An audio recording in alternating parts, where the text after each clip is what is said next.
Hey guys, how's it going? Let's quickly discuss a little bit about pulseless electrical activity. That's a condition where the patient really dies, okay? And the code blue team would assemble and try to save the patient's life.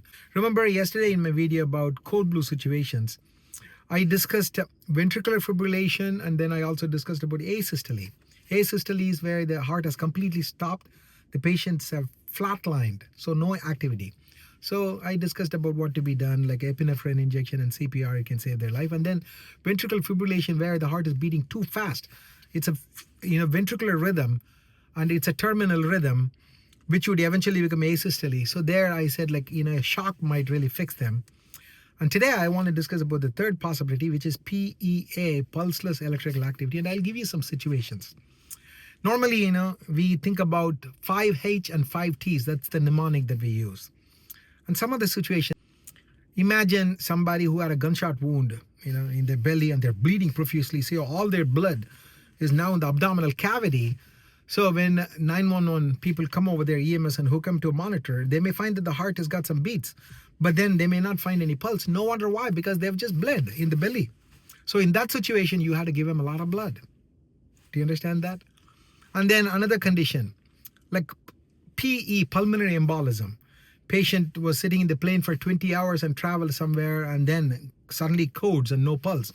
And those patients might have a huge blood clot that's gone to the lungs. And the blood clot would prevent flow of blood from the right heart to the left heart through the lung. And then no wonder why there's no pulse, because there's a huge clot that's sitting that pathway. So you need to fix that. And some patient who's very dehydrated, hypovolemic, and some patients who are drowning victims, their body temperature itself is so low. Some patients who have really overdosed on certain medicines that prevents heart contractility, because those medicines are toxins and they are there in the body. So we think about that.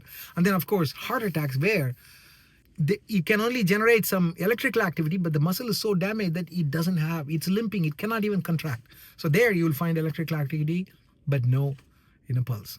So there are many things. PEA, they all come under the diagnosis of PEA. And then even there's still a lot of hope, because, you go through this 5H and 5T and you think about every one of them and you try to treat each one of them.